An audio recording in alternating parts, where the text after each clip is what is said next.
A Washington Post reporter is suspended without pay after retweeting a joke, and that particular joke comes from one Mr. Cam Harless.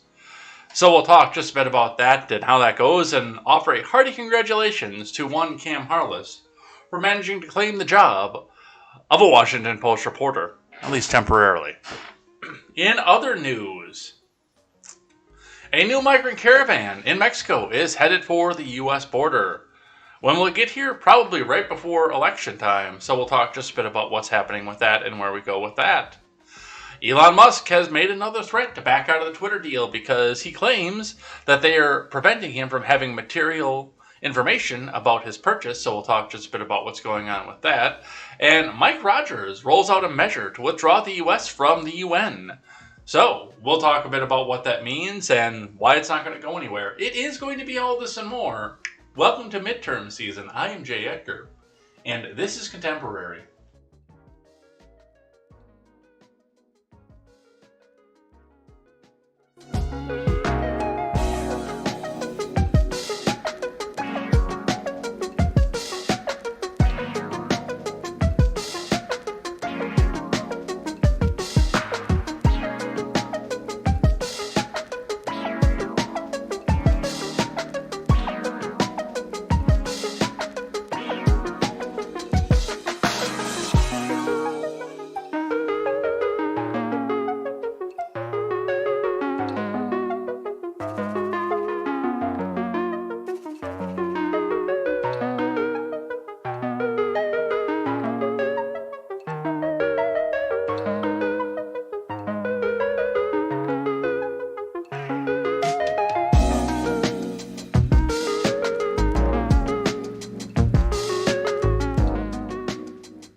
Good morning, Edheads. Welcome to Contemporary. My name is Jay Edgar. We have got a fairly well stacked up stack up here to work with today here. That's a lot of a shotguns matter. There wasn't like a major news story to tie the entire show together today, but it's a lot of catch up because I did keep on all the stuff that we skipped out on yesterday for Monday as well. So, and some of the stuff is coming over from last week. So do keep that in mind in here, but we're going to try to get through as much as we can out of it today.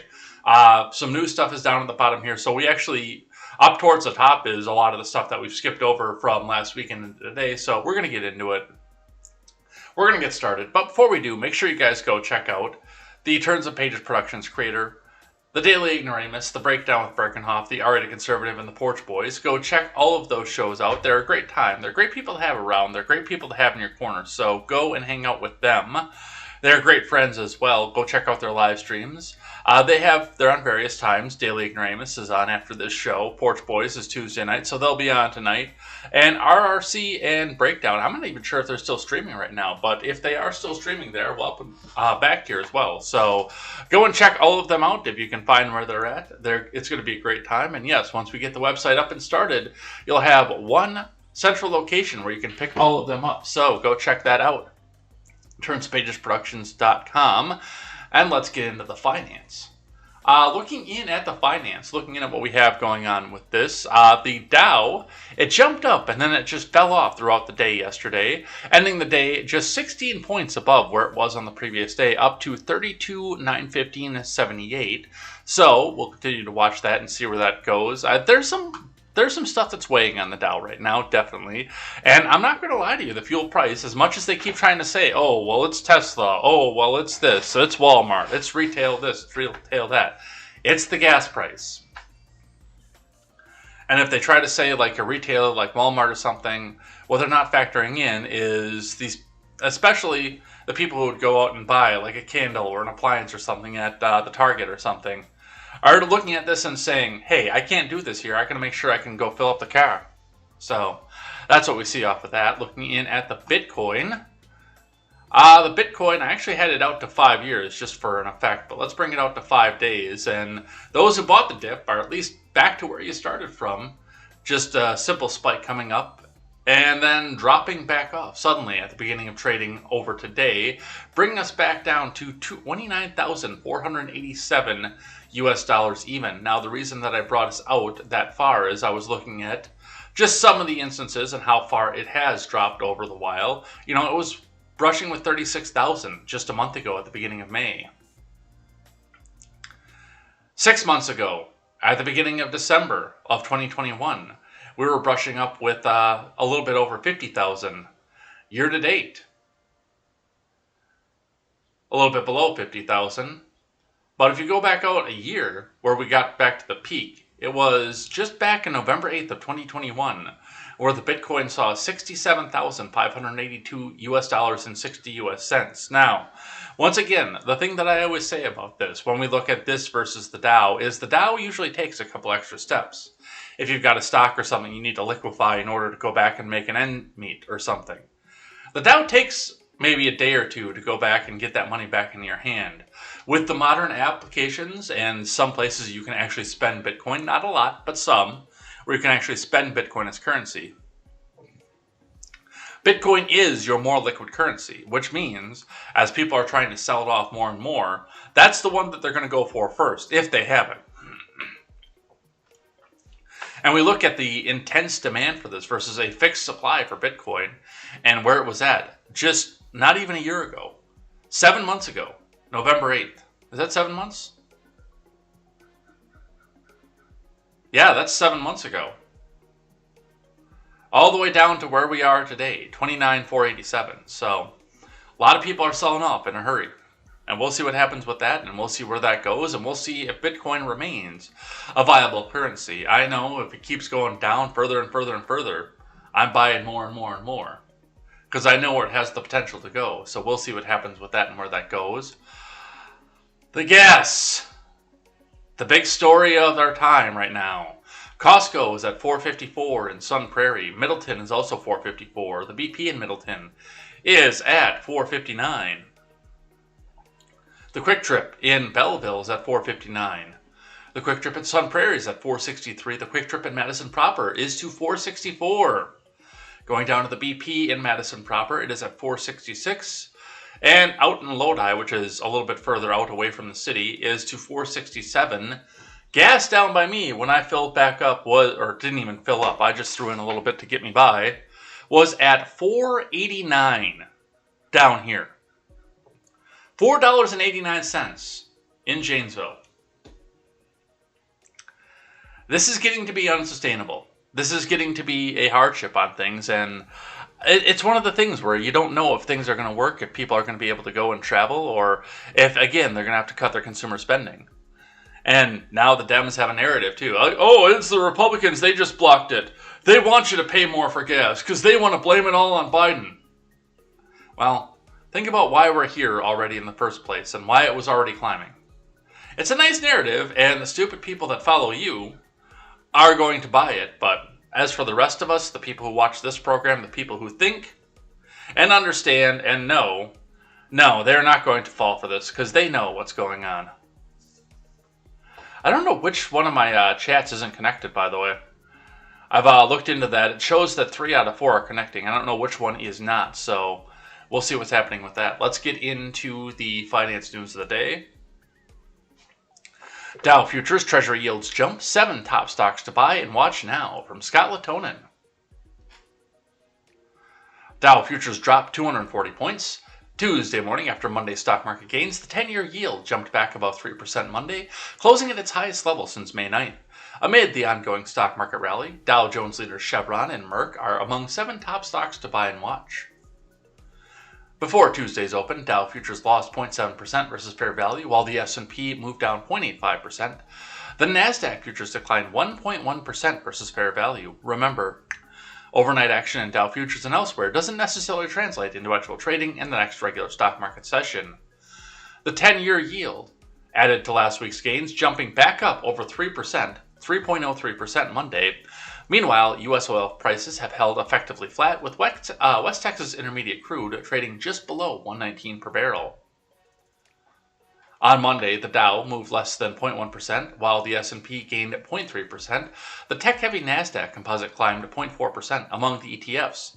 The NASDAQ Invesco QQQ tracker and the SPDR S&P 500 ETF both moved up 0.3%.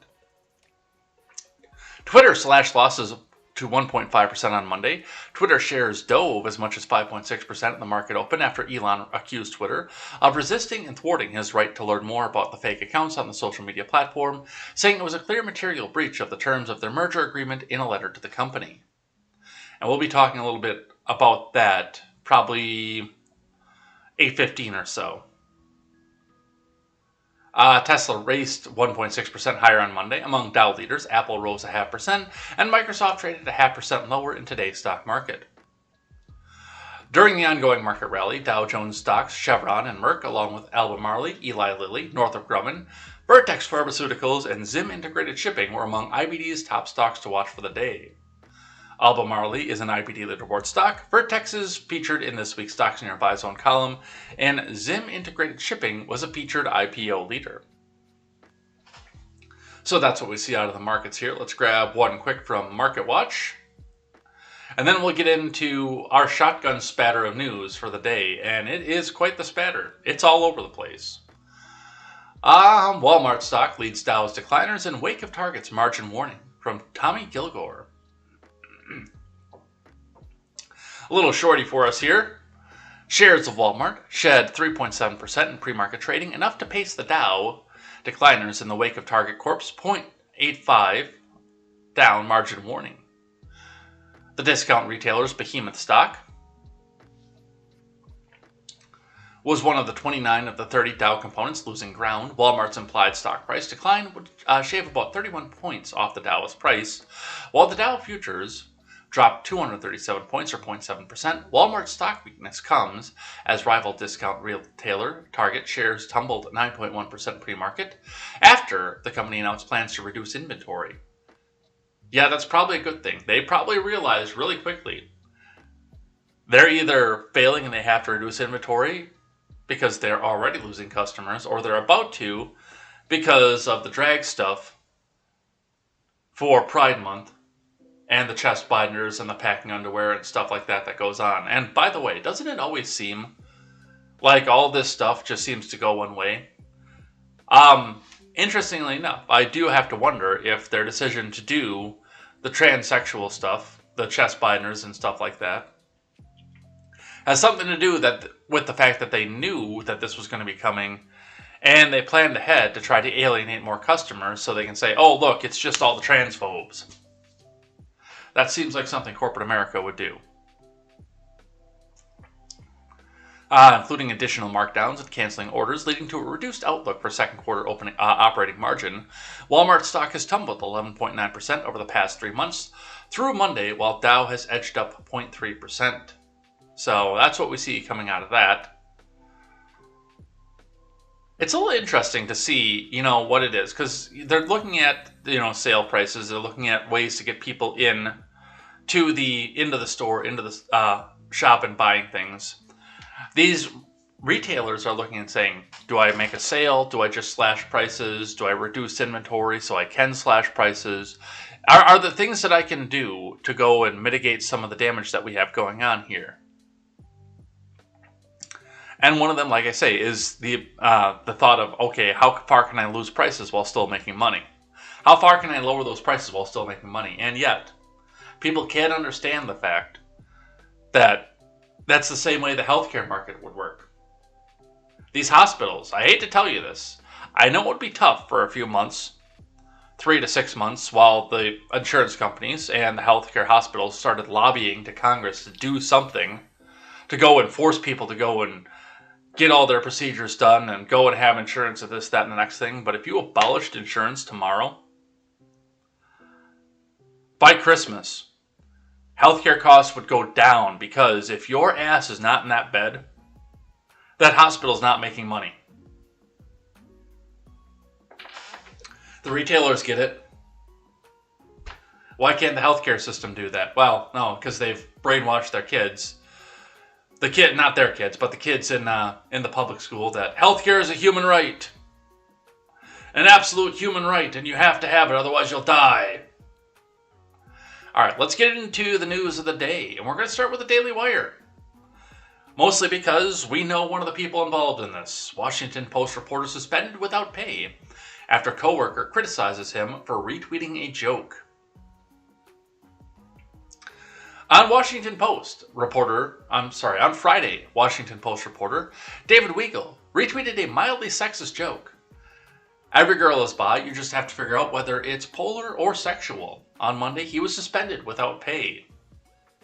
The joke, which Weigel retweeted from YouTuber Harless, was noticed by fellow Washington Post reporter Felicia Sonmez. Fantastic to work in a news outlet where retweets like this are allowed, she said on her own Twitter account. And she took the screenshot of it as well. And yes, there it is. David Weigel retweeted. Cam Harless at HamCarless. Every girl is bi. You just have to figure out whether it's polar or sexual. According to Slack messages obtained by CNN, Sonmez continued her crusade by tagging Weigel in an internal Slack channel and writing, "I'm sorry, but what is this?" She added that the retweet sent a confusing message about what the post values are. Well, let's see. What are the post values? Lie about every politician. Promote a Democrat agenda. Tell the world that every person who doesn't vote for a socialist paradise is evil and wants to take away your stuff. White people are bad. Black people are our gods and saviors. Am I missing something on the Washington Post values?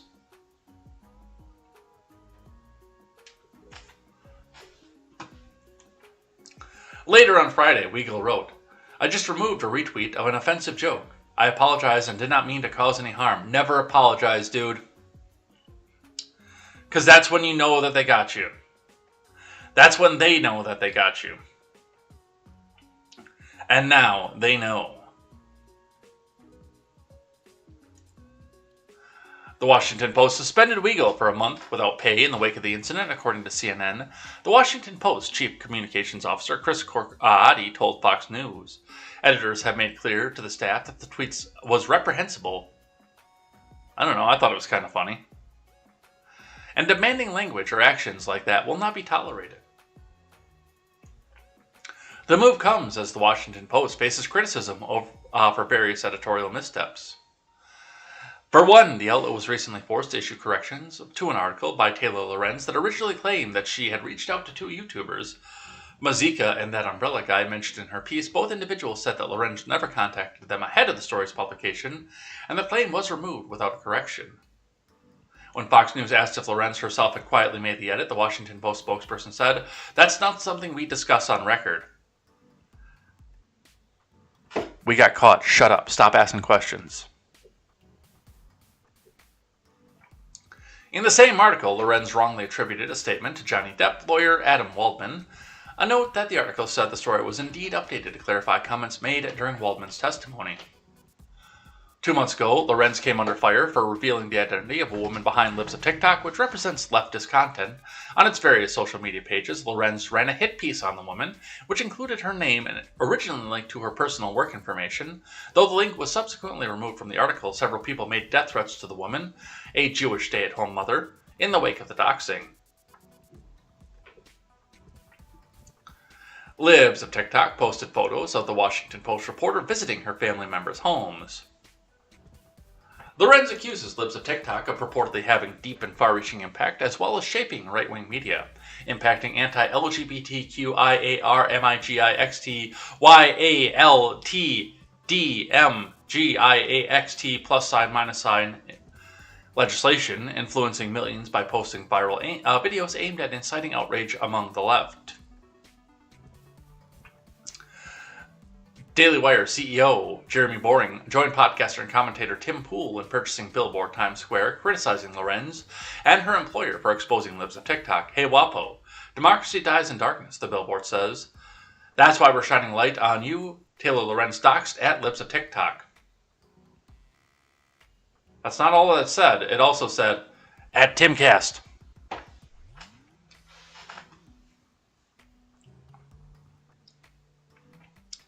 So that's what it is. And let me be very clear about this. If David Weigel is comfortable retweeting this back out, I'm going to tell you right now, he was comfortable saying in front of WaPo people, and Sanmez may have said something similar about all men in the world at some point. I doubt she would say something like that, or, hey, she might have even laughed about this. I'm going to come right out and say, I'm pretty sure the sin of this was promoting, through the Washington Post, an evil independent media type, like Cam Harless. I bet you, who's a prominent fucking leftoid that would have said something stupid like this? I can't even think. But I bet you if some prominent, very, very highly prominent left-wing figure, I would say Jimmy Kimmel, but he's not funny. Let's say, for examples, Bill Maher, I think they would roast him too. Let's say Stephen Colbert made a joke like this. This would be the most valuable joke in history. The clapper would be out there. The seals would be honk, honk, honk, honk. The two problems with this is, A, this didn't come from inside their circle, and it promoted one of their competitors. And that is in spite of the fact that Cam himself does not do news. He does culture. The weird side of the world. The people who aren't the kind of people who just run out there and go and do stuff. The people who, a mortician, a person who helps rape victims remove their tattoos. Or trafficking victims remove their tattoos. That kind of people. A nuclear physicist who is still a Christian. Those kinds of people. But he's still an independent media type, which means that he must be evil to them. And I think that was the great sin here. I don't believe for a second that Felicia Sanmez has never laughed at a joke like this. Maybe not in public, maybe in private, maybe away from prying eyes, where they can still come up and say, oh, we are the vaunted Washington Post. We are the ones who tell you what the narrative is, what it should be, and what you should believe. So listen and hear and know what is right for you to understand.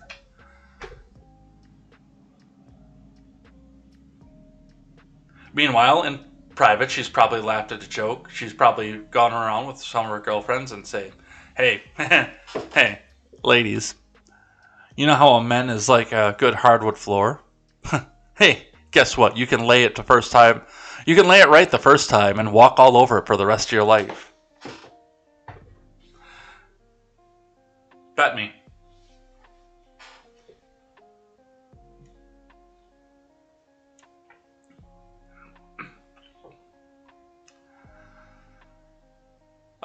From CNN, the Washington Post suspends reporter David Weigel over a sexist retweet. I wanted to talk just briefly into this because this is an Oliver Darcy hit piece. Take for it what it is. But I wanted just to see some of the stuff that they're saying about this. Now, obviously, CNN's not going to retweet out or show the retweet or promote Cam Harless for the same reason. The Washington Post has suspended reporter David Weigel for a month without pay for retweeting a sexist joke. Two people familiar with the matter told CNN on Monday. Weigel did not respond to a request for comment, but an out-of-office reply from the Post email address said that he would return to work on July 5th. Weigel apologized publicly last week for the retweet, saying that he did not mean to cause any harm. A spokesperson for the Post declined to comment, citing a need for privacy regarding personnel matters. Weigel's retweet was spotlighted publicly by his colleague Felicia Sanmez, who recently had a discrimination lawsuit against the paper dismissed. A decision her attorney says that she plans to appeal. Sanmez sarcastically wrote on Twitter on Friday that it's fantastic to work at a news outlet where retweets like this are allowed. She attached a screen grab showing Weigel's retweet, which was of a tweet from YouTuber Cam Harless. Oh, they did say it.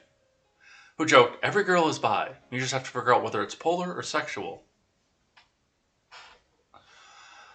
Sonmez, according to messages obtained by CNN, also confronted Weigel in an internal company Slack channel. She tagged him and wrote, "I'm sorry, but what is this?"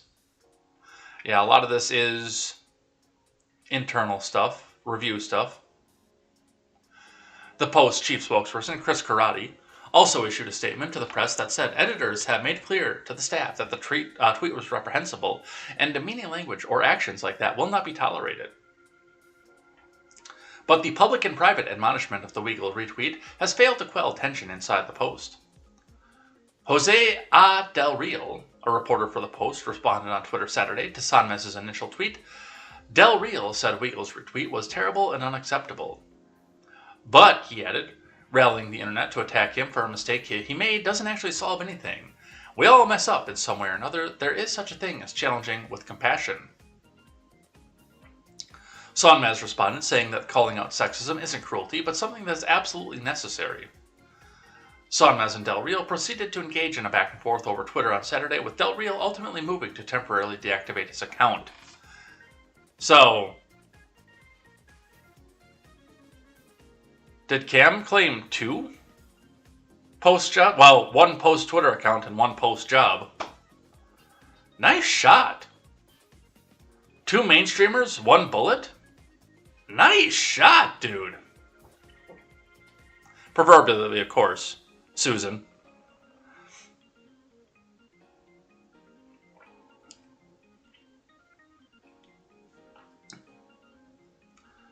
Sonmez on Sunday afternoon said on Twitter that Busby's note had provided fodder for more harassment against her. So, yeah, there's that. It sounds like it's so much fun to work over at the Washington Post, where democracy goes to die in darkness, doesn't it? Doesn't that sound like a place you want to go back and run and work?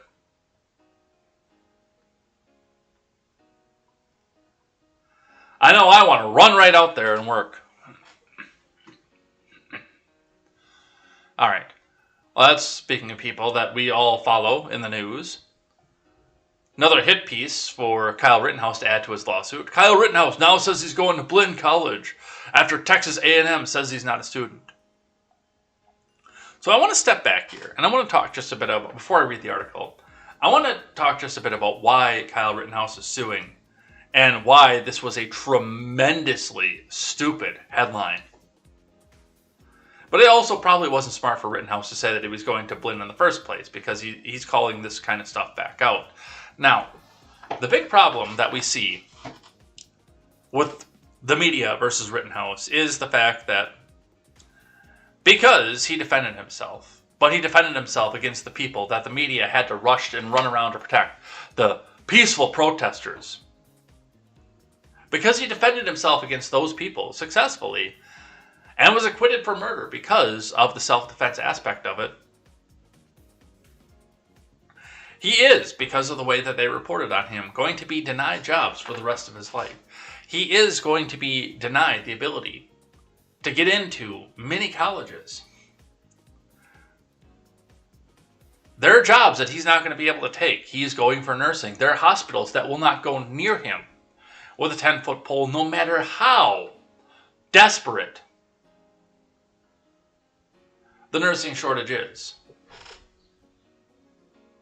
Nobody's going to want to touch this guy. He is either going to have to work in right-wing media, which he's gone and done that circuit.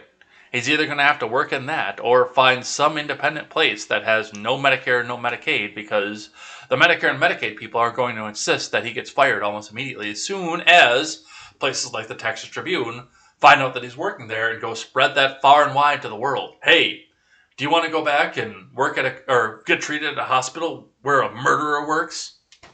That is coming down the pipes off of this. And that's the reason that he has standing to come out and sue. Just like this. Let's read from Kate McGee. Days after he told a conservative podcast that he was going to Texas A&M University, Kyle Rittenhouse corrected himself on Twitter to say that he's planning to attend Blinn College, a 2-year public college, this year. His announcement comes one day after the Texas A&M spokesperson told the Texas Tribune on Sunday that Rittenhouse had not, in fact, been accepted at the Tier 1 research university for the summer or the fall, despite his claims about his plans to attend. The university would not say whether Rittenhouse had applied to the school. Unfortunately, at the end of my high school career was robbed from me, Rittenhouse wrote on Monday afternoon on Twitter. I didn't have the time other students get to properly prepare for the future. I look forward to attending Blinn College District this year, feeder school for Texas A&M. I'm excited to join Texas A&M in 2023. A Blinn College spokesperson said Rittenhouse submitted an application on April 28th, but he's not enrolled for a current or upcoming term at Blinn. The junior college is an open enrollment, meaning all students are welcome. I'm willing to bet it's going to be except for this one. In a subsequent tweet, Rittenhouse says he plans to move to Texas at the end of June. When Kyle was 17, we know the story there. Blinn is a community college based in Brenham, with its location near Texas A&M and Bryan, that has a strong transfer partnership with Texas A&M, but it's not part of the Texas A&M system. In 2020, the college said 53% of its transfer students continue their studies at Texas A&M. Transfer to A&M is not guaranteed. Students must have at least 2.5 grade point average and 24 hours of coursework that is transferable to be considered. Last Friday, Rittenhouse appeared on the Charlie Kirk Show where he said that he was going to Texas A&M, making a big reveal by swapping out his baseball cap for a Texas A&M hat.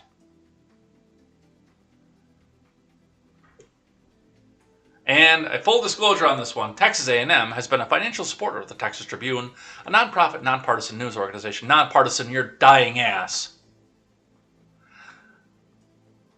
I read the Texas Tribune. Not every day, but I bet once a week one of their articles comes across, especially with all the stuff that's going on in Texas. And no, you are a left-wing rag.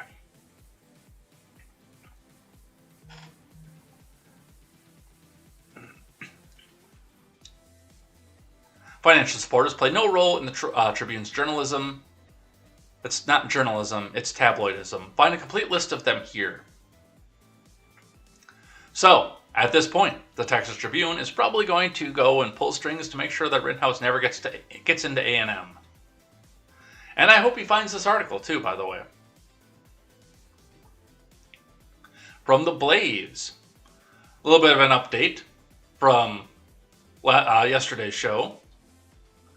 Far-left Philly DA blames NRA for shooting, but mayor says there's no price to pay for carrying illegal weapons. From Chris Enlow. Philadelphia DA Larry Krasner, a proponent of progressive criminal justice reforms, took aim at the NRA after a mass shooting in Philadelphia. After 3 people were killed and 11 others were injured in a hail of gunfire late Saturday, Krasner took to social media and demanded a boycott of the NRA. Wow. I've already boycotted the NRA, so.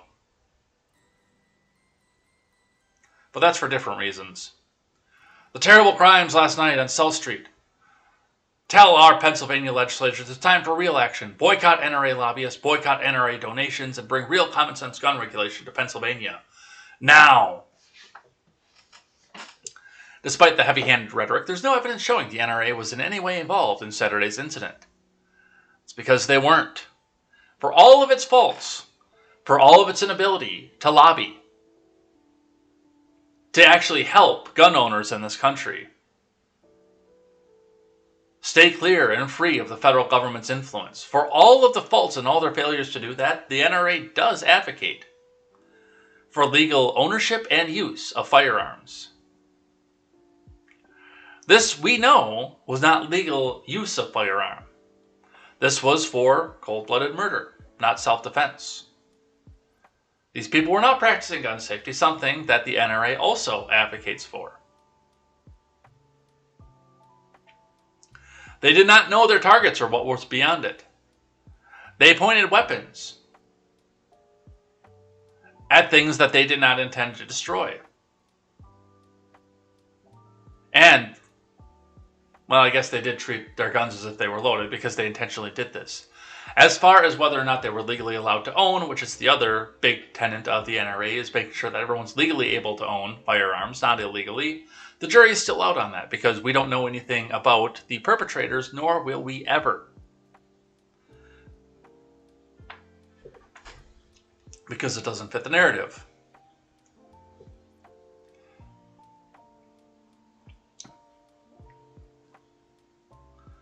Video taken by witnesses, which shows armed men in the altercation, appears to corroborate what investigators believed happened. Meanwhile, Mayor Jim Kenney appeared to take a shot at prosecutorial policies in an interview with WPVI-TV. It's gotten to the point where there's no price to pay for carrying illegal guns, so people carry them because they don't think anything is going to happen, Kenney said after the shooting. In fact, the Philadelphia Inquirer discovered last year that the Philadelphia police are setting records with the number of arrests for citizens illegally carrying firearms, but convictions for such crimes have fallen to extreme lows. An outlaw pointed out that conviction rates for individuals caught with illegal guns began dropping after Krasner became the district attorney in 2018. So, let's back up here. Krasner, a proponent of progressive criminal justice reforms, took aim at the NRA. Because he's creating a revolving door where he's not prosecuting certain crimes, including gun crimes, which he's apparently an advocate for ending, except the people who keep coming through his have a certain, let's say, pigmentation of the skin that the Democrats believe means they have to treat them with kid gloves.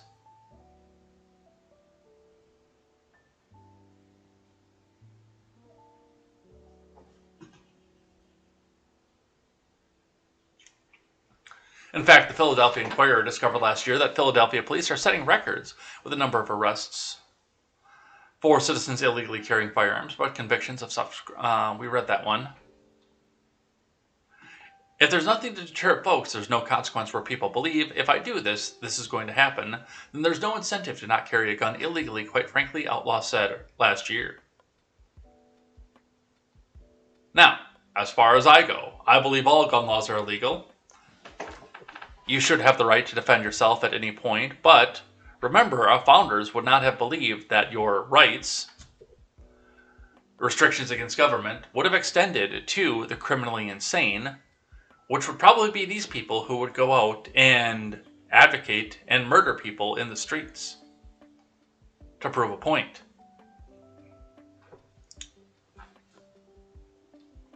So, there you go. It's the NRA's fault, though. From U.S. News and World Report. Migrant Caravan in Mexico heads for U.S. border as American summit starts. From Reuters. By Josh Torres and Elizabeth Diaz. Several thousand migrants, many from Venezuela, set off from southern Mexico early Monday, aiming to reach the United States, timing their journey to coincide with the Summit of the Americas in Los Angeles this week. Migration activists said the group could be one of the region's largest migrant caravans in recent years. At least 6,000 people, according to Reuters, witnesses left this border city of Tapachula. Mexico's National Institute for Migration did not provide an estimate of the group's size and provided no additional comment for the caravan. Caravan organizer Luis Garcia Villagran said the group represented various nationalities of people fleeing hardship in their home country, including many from Venezuela. Dude, we do this like twice a year. And yet there's nothing done about it? Caravan organizer Luis Garcia Villagran said the group represented various nationalities of people fleeing hardship from home countries, including many from Venezuela.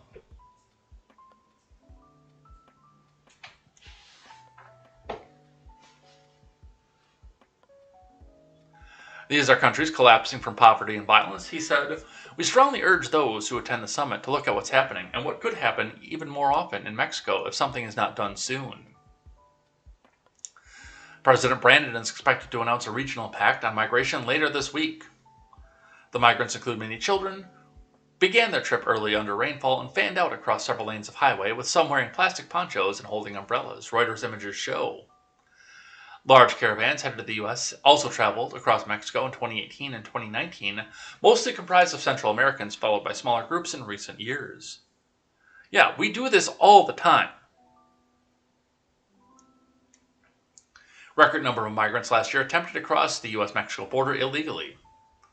Colombian migrant Robinson Reyes, 35, said he hoped the group would attract the attention of leaders at the summit. We want the future for our children.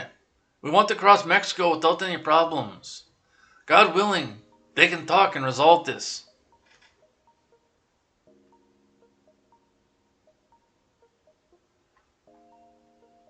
My biggest question is, because if I remember correctly from 2018, 2019, when they did get here, did they try to storm Texas and New Mexico?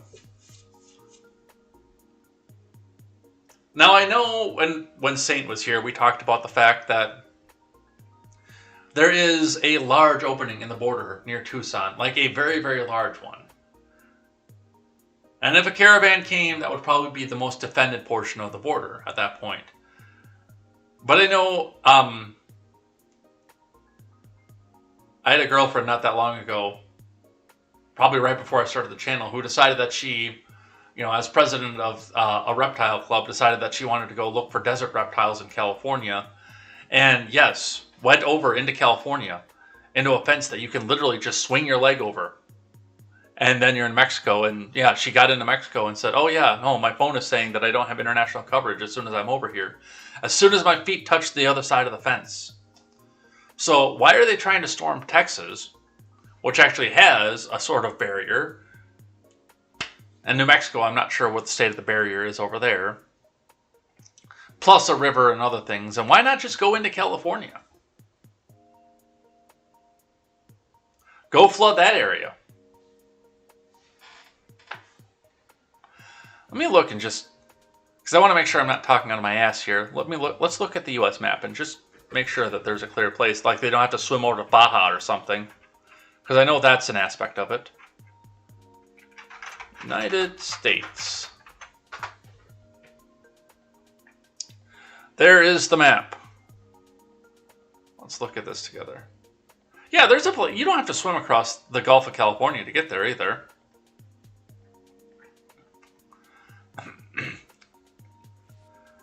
Yeah. Because if I remember correctly, they usually kind of typically hit here, don't they? The past couple. Whereas they can just kick west and go over here. And I mean, over here, there's like nothing stopping you. Jump over the fence and wait for the Angelinos to welcome you with open arms.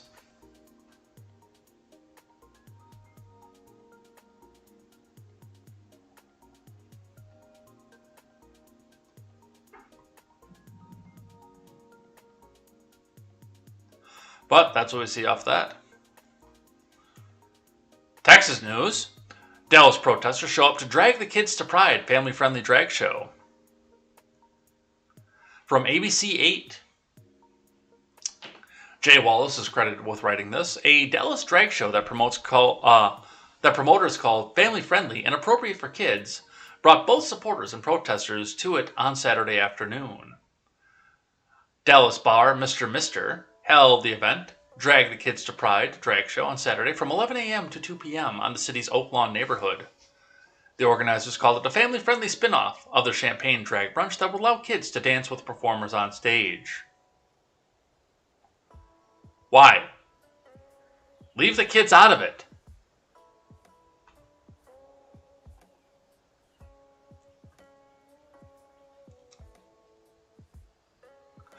During the event, drag performers danced and walked down the aisle in the center of the room. At times, the dancers would take dollar bills from some of the children. Kids also walked with the dancers down the aisle during the event. And nobody saw a problem with this. Protesters also showed up outside the event, many saying that they were upset the kids were involved with the drag show. One woman who was protesting, Daisy, did not want to give her last name, first saw the poster for the event near where she lives. She was at the bar after the event with a "Stop Grooming the Kids" poster. I live in this community, Daisy said. I have for several years. I don't believe that I should be seeing signs advertising for children to be on the dancing stage with men in thongs and inappropriate clothing and makeup. I do not in any way condone the behavior that these people are engaging in, but what drags me out here is it's kids now. The organizers for the event said this event was a safe environment separate from the normal operations. After the event, Mr. Mister released a statement. This statement. We host our champagne drag brunch every Saturday at 2 p.m. for guests that are 21 plus, but we've partnered with some of our major community partners to host a special Pride drag brunch for all guests, including guests that couldn't normally attend our regular show because of the drinking age restriction, to raise money for all LGBTQIRAMIGIXTYABMTXTY plus sign minus sign multiplied XT721G youth organization. We're more than happy to open our doors to celebrate Pride in a family-friendly, safe environment, separate from our normal operations of 2 p.m. to 2 a.m. on Saturdays, because we believe that everyone should have a space to be able to celebrate who they are. Mr. Mister is a place where everyone is welcome, to feel accepted, safe, and included. We had a group of protesters outside yelling homophobic threats, transphobic remarks, and vile accusations at these children and parents. It is so sad to see that in 2022... It's so sad to see in current year.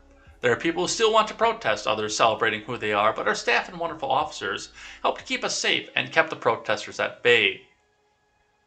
Look, if I was there, I would probably be protesting too. And there are a couple things. Quest hit one of them on the head off of this. There are a couple things that go with this. Number one, it's not the fact that they're protesting the lifestyle. If you are ultra-Christian and you want to protest the lifestyle, that's up to you. I know several of you are. I understand your reasoning.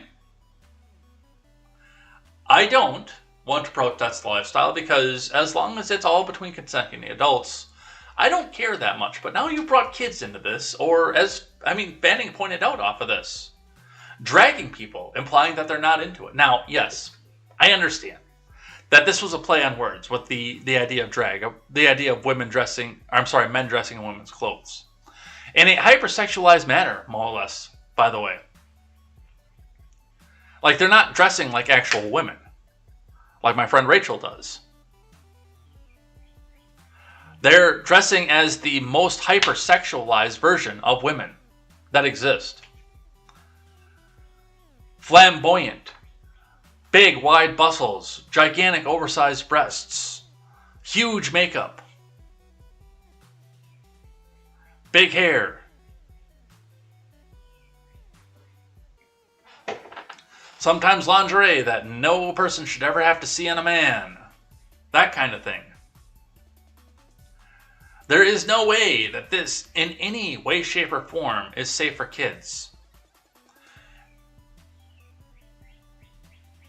If you want to sit down with your kids and have a conversation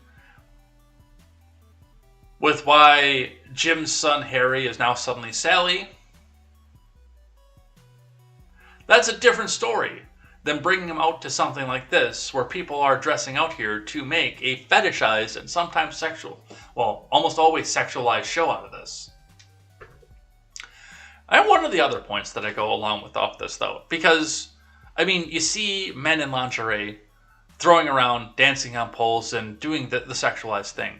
Would the reaction be the same if... God, I actually cleaned myself up when I came out here. I don't know what any of the strip clubs are around here. I guess we'll have to use the ones in Milwaukee and Kenosha, because I know those ones off the top of my head.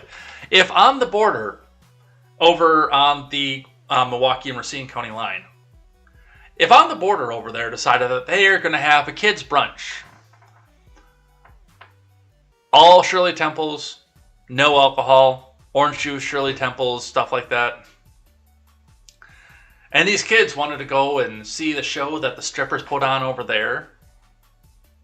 Or, up in the Dells, there's Chippendales bars. Hey, let's bring all these little girls over to the Chippendales bar and see what the men are actually packing in the G-string. Do you think that these activists that are so excited for the drag brunch, do you think they'd be having the same conversation? Because I think that they'd be calling you an evil monster trying to sexualize kids.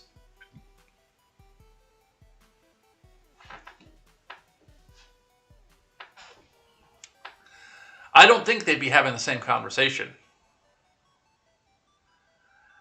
Leave the kids out of it.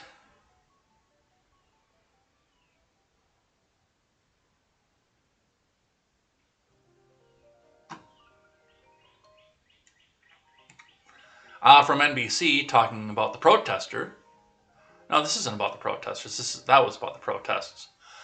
Texas legislator proposes ban on minors watching drag shows. From Matt Leviates. I like the spirit, but this is also an untenable thing. And I'll tell you why. A Texas lawmaker announced on Monday that he will introduce legislation to ban minors from attending drag shows in the state. Excuse me. State Rep Brian Slatton, a Republican, said a law was necessary to protect children from perverted adults, citing a viral video of children attending a drag show in Dallas on Saturday. The events of this past week were horrifying and show a disturbing trend in which perverted adults are obsessed with sexualizing young children, Slatton said in a statement. As a father of 2 young children, I would never take my children to a drag show, and I know Speaker Dade Phelan and the rest of my Republican colleagues wouldn't either.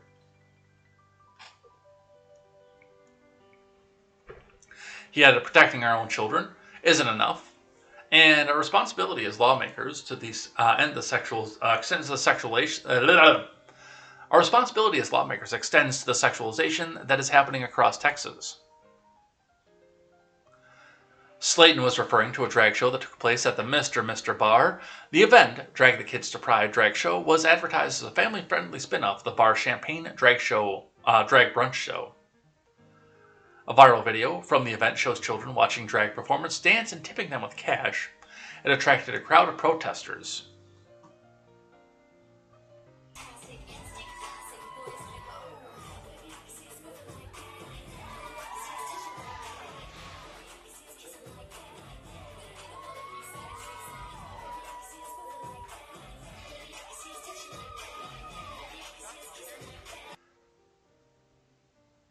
That's what you called family-friendly and appropriate right there? Really?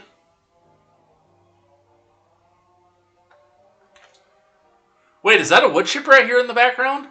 That could not have been timed better. I don't know if you guys can hear that over the microphone, but I swear as soon as I played that video, I heard a wood chipper from off in the distance. Which I know one of my neighbors is having tree work done, so that's probably why.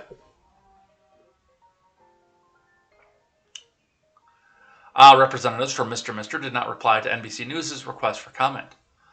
Several other Republican lawmakers, including Marjorie Taylor Greene and Lauren Boebert, and conservative pundits weighed in on the matter, arguing it should be illegal for minors to attend drag shows. It should. Marjorie Taylor Greene tweets out, "It should be illegal to take children into drag queen shows and strip clubs. And there should be no federal funding for any school that intentionally confuses the children about gender, sexuality." Well, there shouldn't be any federal funding for any school anyway, but, that should be a local thing. But we don't have time for rational solutions right now. Any teacher or school employee caught doing so should be fired and lose all benefits. Spot on.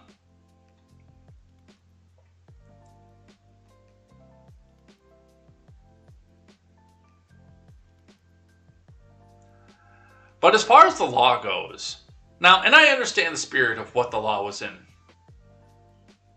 I understand what they're trying to file off of this, but we do still live in a world where, unfortunately, RuPaul's Drag Race exists. That this has been celebrated. And this has been celebrated, too, since I was a kid. The first drag queen that I ever saw in rural Wisconsin was on TV. It was RuPaul, and I didn't realize that it was a dude until years later. I was probably 12, watching music videos on VH1, and then the program ended, and then I see a tall woman on stage with 2 dancers alongside of her singing Turning Japanese. And my 12-year-old mind didn't understand that that was not a woman.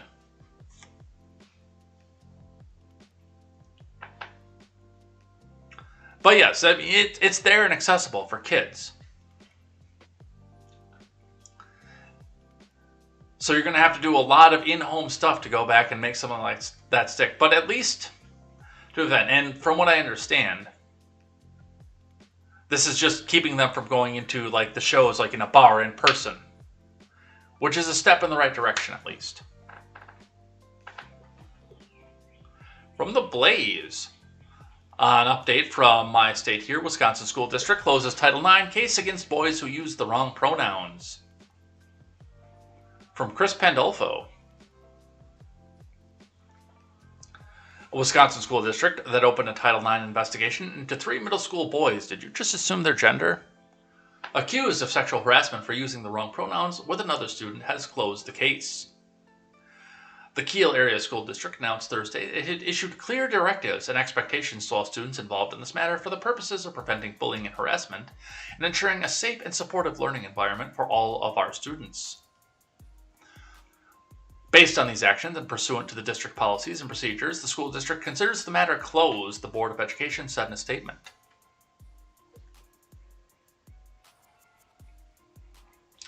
Controversy erupted last month when news broke that the school district had filed a Title IX complaint against 3 8th grade boys who had referred to one of their classmates, but had not referred to, by the way, one of their classmates by the student's preferred pronouns, they, them.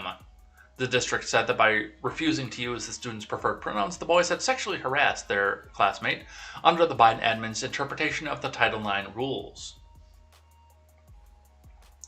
School officials faced several violent threats from people outraged by the investigation, including bomb threats against the school and other government institutions. A California man was arrested for making a death threat against the school district staff member.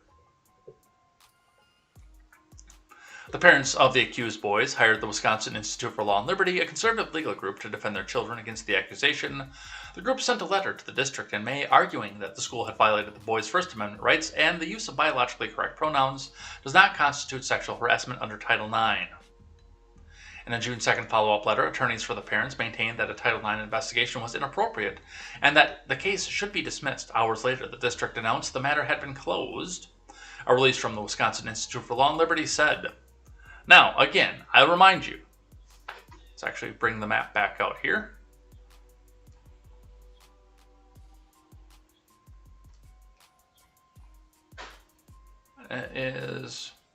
This is the place in question. This is Kiel, Wisconsin. Kiel, Wisconsin is surrounded by farm fields and forests. In fact, it is just this little teeny tiny town of, probably a couple thousand people at best. And they probably are bringing people in from Millhome and New Holstein and Meggers and Charlesburg. I think Spring Valley has its own school, but yeah, this is not inner city Madison. This is not inner city Milwaukee where this is happening.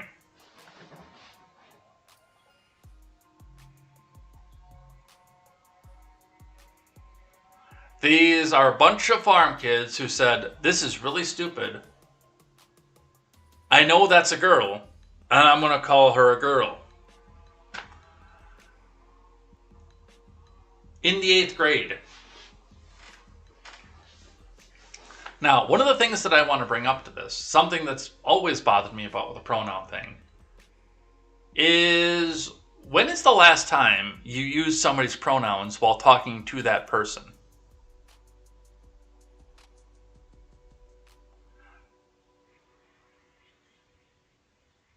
Like, when you're in the second person, you don't use that person's pronouns. Some people refer to themselves in the third persons and use their own pronouns, but those people are usually highly narcissistic. But when you're talking to somebody, you don't use the pronouns. In fact, you really only use the pronouns when you're talking about somebody. Usually when that person is not there, although sometimes it is when that person is there. Little Johnny brings little Sally over, talking to little Billy and saying, hey, look at little Sally's dress. Doesn't she look fantastic in this dress? I would like to take her on a date. That would be an instance where the person would be present, where you would use that person's pronouns. But you typically don't use them when you're talking to the person. So I have no idea why this is such a major panic attack.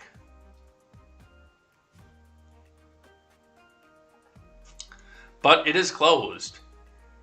And I'm willing to bet that a lot of the parents realized, shit. I'm sorry, a lot of the teachers, a lot of the school staff in small town Kiel said, crap.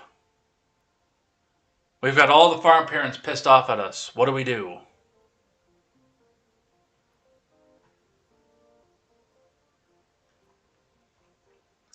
Let's talk about Elon Musk.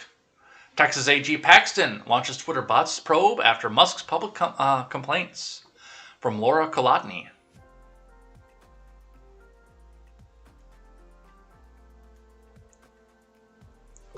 Texas AG Ken Paxton said on Monday that his office is opening an investigation into Twitter over the number of bot accounts on its platform. AG Paxton issued a civil investigation demand to investigate whether Twitter's reporting on real versus fake users is false, misleading, or deceptive under Texas Deceptive Trade Practices Act, his office said in a press statement. Paxton is demanding details on 23 items, including extensive data on the social network's daily, monthly, and monetizable active users. He is also asking for documents sufficient to show the number of inauthentic Twitter accounts for each month from 2017 to the present, broken down by category of inauthentic account, i.e. fake account, spammer account, and bot account if available. Paxton, who was endorsed by former President Trump, was himself indicted on a securities fraud charge 7 years ago, but has not yet stood trial. His probe of Twitter was initiated the same day that Tesla and SpaceX CEO Elon Musk, via his attorneys, threatened to back out of his agreement to buy Twitter for about $44 billion due to what he says are concerns about fake accounts, spam, and bots. In a letter they sent to Twitter on Monday, Musk's attorneys say he's entitled to access data from Twitter that can help him determine how many bots are on the platform. The letter also said that Twitter was resisting and thwarting Musk's right to this information, amounting to a clear material breach of the terms of their merger agreement. Mark Bagel, a securities law expert who previously served as regional director of the SEC's San Francisco office, said that Paxton's announcement is a bit unusual because such matters are not typically handled at the state level. States aren't necessarily equipped to this sort of sophisticated investigation, Fagel said. It's one thing if you're dealing with a local company, but you're talking about a national publicly traded company in another state. That's a province of the SEC. Last year, Musk moved his electric vehicle maker's headquarters to Austin, Texas from Palo Alto, California. He followed by opening an enormous Tesla factory outside of Austin this year. He moved his residence to Texas in 2020. So I don't see why the SEC has a problem with this. The business would likely be registered in Texas because the owner lives in Texas. Musk is now a constituent of Paxton. What's the issue? Other than the fact of, no, don't look into this on that level. No, let us do this. No, we'll say that.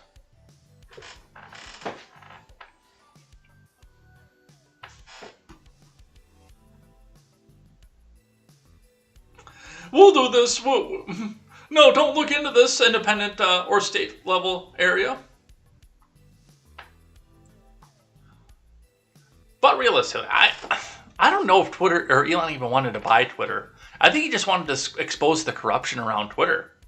I think he just wanted to show the world, like, hey, you're getting duped by these people who are trying to build a false narrative of their numbers to get more money out of you. I really think that was the point of this whole thing. From CNN, Elon Musk threatens to walk away from Twitter deal, from Brian Fung. Elon issued his most direct threat to walk away from this purchase of Twitter on Monday, openly accusing the social media company of breaching a merger agreement by not providing data as requested on spam and fake accounts. In a letter to Twitter's head of legal and policy and trust, Vijaya Gadda, Musk alleged that Twitter is actively resisting and thwarting information rights as outlined by the deal. This is a clear material breach of Twitter's obligations under the merger agreement. Oh, wait, that's Vijaya.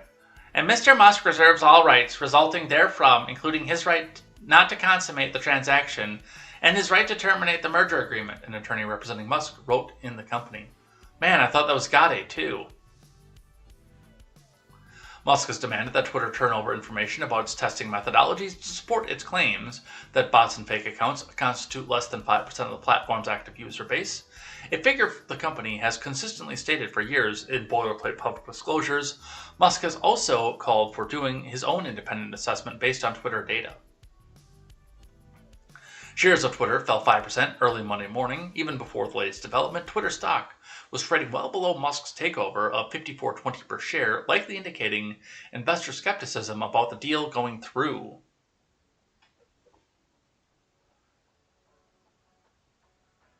I don't know if he's going to do this or not. I really don't.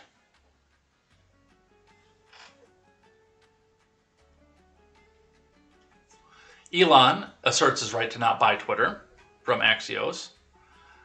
I don't know if there's going to be a lot of new information in this, but we'll look. Well, there's not a lot of information here, but we'll look into this. Elon has a right not to consummate his acquisition of Twitter and a right to terminate the merger agreement, according to a letter from his lawyers to the Twitter General Counsel, Vijay Gadde, Monday morning. While Musk has been tweeting about the deal being on hold for a while, this is his first formal legal suggestion that his agreement to buy Twitter is anything other than legally watertight. The letter from Musk is ostensibly about a dispute over data. Musk wants Twitter to provide him with information that will help him facilitate his evaluations of spam and fake accounts on the company's platform. Thanks to the recent rout in technology shares, both Twitter and Tesla, which is the main source of Musk's wealth, are worth much less today than they were when Musk entered his initial bid of $54.20 per share. That means Musk is overpaying for the company with money he's going to have difficulty finding. He has it already. Twitter has and will continue to cooperatively share information with Mr. Musk to consummate the transaction in accordance with the terms of the merger agreement, the company said in a statement. We believe this agreement is in the best interest of all shareholders, it added. We intend to close the transaction and enforce the merger agreement at the agreed price and terms. The bottom line is there's zero chance that Twitter will simply accept Musk's assertion that he has the right to withdraw from the agreement. If he tries to do so, things are likely going to get messy. And yet more and more of your dirty laundry is going to get aired all over the world. Let's talk about midterms.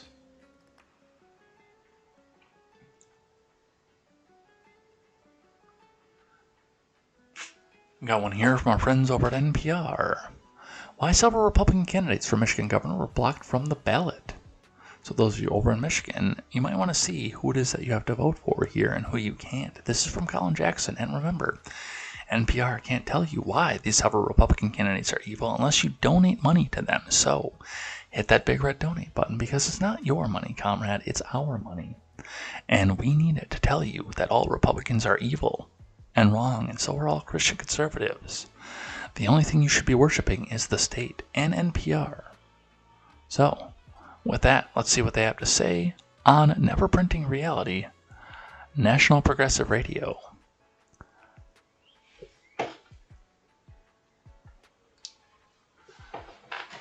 Several Republican candidates for governor of Michigan, including some of the party's top hopefuls, have been blocked from the primary ballot after signatures the candidates submitted included alleged forgeries. Oh!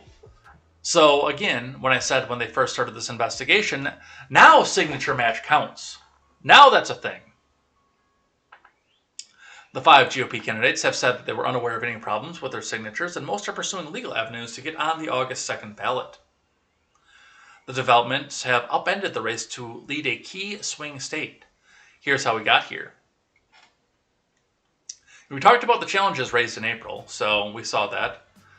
Those running for governor had to submit a minimum of 15,000 signatures and a maximum of 30,000. That way, they'd have a cushion in case the Board of State Canvassers, an independent and bipartisan group with members appointed by the governor, determined not every signature submitted was valid. Oh, the S in Mr. Smith's? The loop in the L, or I'm sorry, the loop in the S, that's a little bit bigger than it is on his driver's license. Oh, it's a forgery. Throw it out.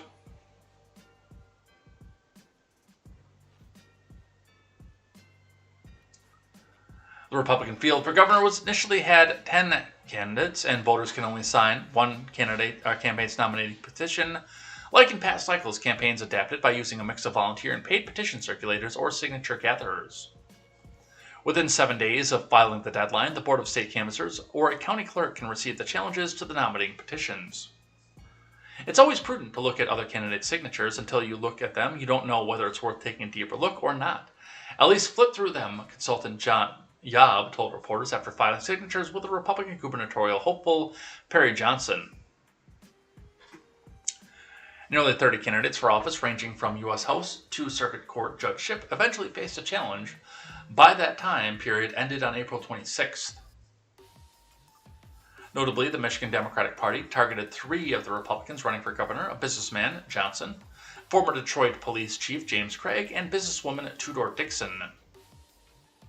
Democrats alleged evidence of rampant signature fraud in the nominating petitions for Craig and Johnson, and they also argued that Dixon's campaign had signature fraud, that her forms listed an incorrect date. Well, there are a lot of people who allege that there was signature fraud on your mail-in ballot scheme, too, so this might not be a way that you want to go down. This might not be the road that you want to go with.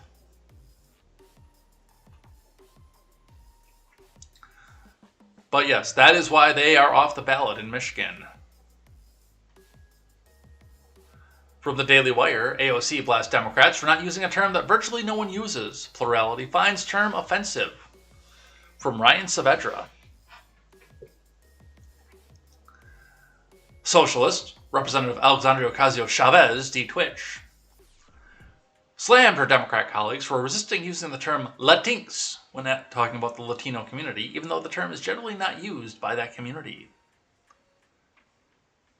The far-left lawmaker made the remarks during a mini rant on Sunday night in a video that she posted to Instagram. Although in the spirit of pride, okay, puppy, I wanted to have a note on gender inclusivity in Spanish language. People sometimes like to make a lot of drama over the term Latinx. But even before Latinx, people were trying to do this, like use a and have an A and the O together. She claimed gender fluid language is fluid. I also have a mini rant about this because there's some politicians, including Democrat politicians, that rail against the term Latinx. And they're like, this is so bad. This is so bad for the party. Like, blah, blah, blah, she said. And it's almost like it hasn't struck some of these folks that another person's identity is not your re-election prospects. Like, this is not about you, okay, puppy?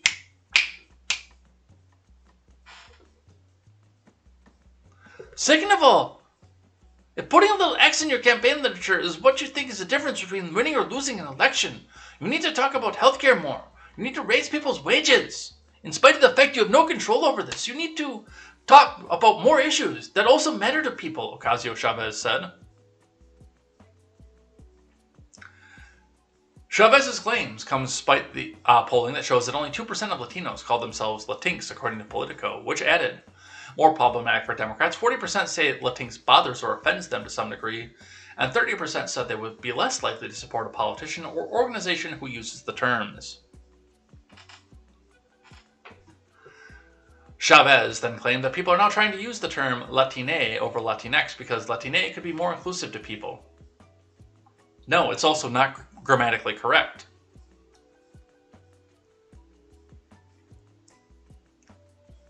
So Latine, if you avoid the masculine O or you avoid the feminine A, she claimed, Latine is a little more neutral, so it could be more inclusive to people, okay, puppy? That being said, if you want to use it, no one's forcing you to, except for you are. But for people who enjoy trying to figure out languages and have it meet the modern age, that's kind of where it's at, okay, puppy? She claimed. Let's listen. Also, in the spirit of pride, I wanted to have a note on gender inclusivity in Spanish language. People sometimes like to make a lot of drama over the term Latinx. But even before Latinx, people were trying to do this, like, use an at to have the A and the O together. Gender is fluid, language is fluid, and I think people right now are using the E term as gender neutral in order to be as inclusive as possible. Don't have to make drama. I also have a mini rant about this because there are some politicians, including Democratic politicians, that rail against the term Latinx. And they're like, this is so bad. This is so bad for the party, like, blah, blah, blah.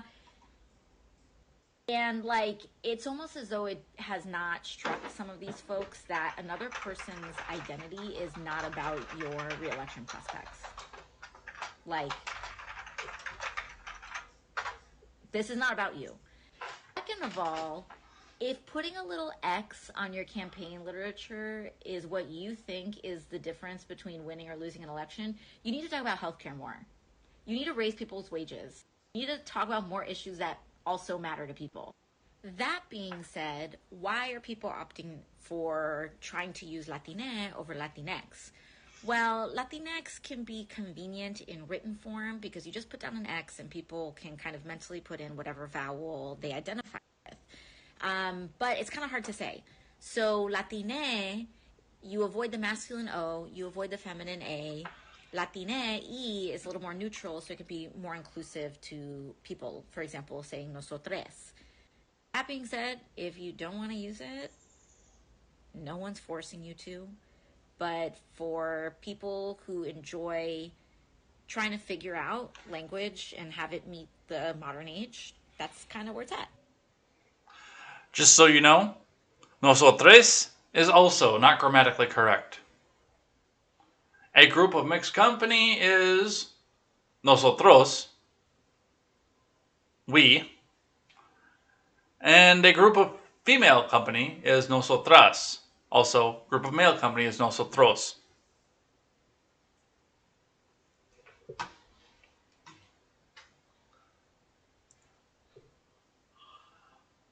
Some Democrats, like Ruben Gallego of Arizona, who's known for his vulgar rants on social media, have lambasted the term Latinx, saying, "To be clear, my office is not allowed to use Latinx in any official communications." Well, that's because you live in a largely Hispanic area. And the people in that area say, if you use this term, we're not going to vote for you, okay?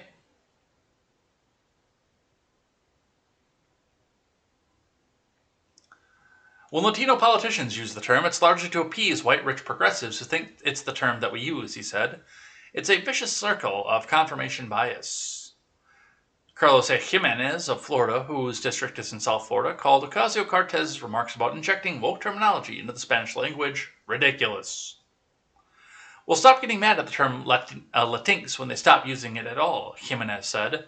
Terms already exist to achieve their goals. Latin Americans, Hispanics, etc. Stop the cultural colonialism. They don't get to hijack our culture and our language to push their wokeness. So, that is Cortez's rant.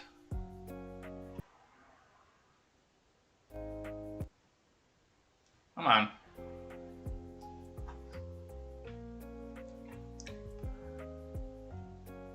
From The Blaze, MSNBC says Hispanics are turning Republican because of really, really toxic culture wars and paranoia against socialism in schools.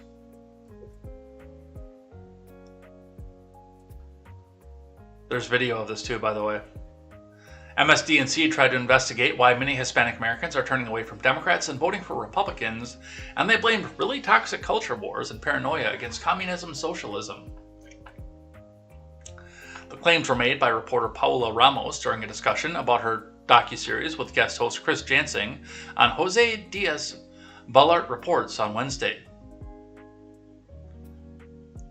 Jansing asked Ramos if the fear of socialism played as big a part in the 2020 elections for the Hispanics as it did in 2016. Let's listen. Chris, that's the story we heard in 2020. No, that is the familiar story. This idea that what drove many Latino voters towards Trumpism in 2020 was this fear of socialism. But what we found now, 2 years later, is that the way that this country is being polarized, right, with the disinformation, with these really, really toxic culture wars, with the extremism, all of that is feeding off that fear of socialism and communism. I think what was particularly striking was the way that that's playing out in the classrooms, right? You see many Latina moms that perhaps were in the sidelines for many years. We found many that were apolitical. We found many that used to be Obama supporters, former Democrats. And now, because of these culture wars, paired with this fear of socialism, they're awake. They're in the school board meetings, right? They're disrupting the school board meetings. And that is because they not only believe in these traditional values, but now their paranoia is that this idea of communism is infiltrating the classrooms. And that is sort of the new Latina voter that I'm starting to see in Florida. I think we have another piece of sound from the series. Let's take a listen. When Republican Governor Ron DeSantis announced his plan to stop Florida kids from learning too much about America's history with race and racism, he brought special guests. It's so interesting. When I covered the governor's race in Virginia, obviously Republican won. It's similar to what I heard, although sometimes when we talk about Florida, we think that's another whole country in and of itself. Completely. And I think that's the key. It is very similar, right? What a lot of these Latina moms are saying, they're regurgitating many of the same talking points you probably heard in Virginia. They're anti-critical race theory. They're anti-LGBTQ issues being taught in schools. They're anti-COVID protections. I think the added layer in Florida is, again, goes back to that fear of socialism. Someone like Eulalia Jimenez, who you just saw on the screen, her parents fled communist Cuba. You know? She literally took her kids out of the classrooms because she was paranoid that the communism agenda, she uses the word agenda, was being pushed into the classrooms. So when you pair these culture wars with that fear of communism, that combination, I think, is, again, a different trend that you're starting to see in Florida. And it woke up people like Eulalia. The interesting thing is Governor DeSantis, as you saw, is in very close contact with people like Eulalia. All right, so that is how they're trying to come out, back out and spin this. But, you know, we've talked about this. I actually want to get some Latin people who are converts to get on and do it across the board at some point just to talk. Because from my understanding, this is from being around Hispanics for most of my life. I mean, the racism thing is over. The George W. wants to throw you back across the border thing is over. And now that we've got a few generations deep of people who were born here, who've lived here, who've started businesses here, they're sick of getting pandered to as if they're exactly the same as Jose Ruiz, who just jumped across the border yesterday and is still on the run from Border Patrol. These people who are third and fourth generation are the people at MSNBC are trying to lump them in the same boat. And this is on top of the fact that the Democrat Party has become so anti-patriarchal, and the Hispanic family is very patriarchal. Not to mention insanely Catholic. So how do you think that abortion argument plays with them?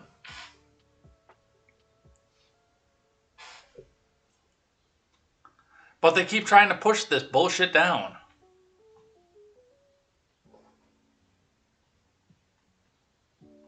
Plus, like, as they've also said, it's the socialism. The people who've lived on real socialism. But that's mostly from Cuba, not really from Mexico. I'll grab another one here from NPR, talking a little bit more about the midterms. Pizza Ranch, fueling campaigns on cheese and chicken. This was heard on All Things Considered. We're going to take a read of the transcript with this, but also remember that you still have to hit that donate button because National Progressive Radio needs to continue to tell us what it is that we can think. We can't think on our own. National Progressive Radio needs to tell us what to think. So let's see what they have to say, and remember to hit that donate button once again.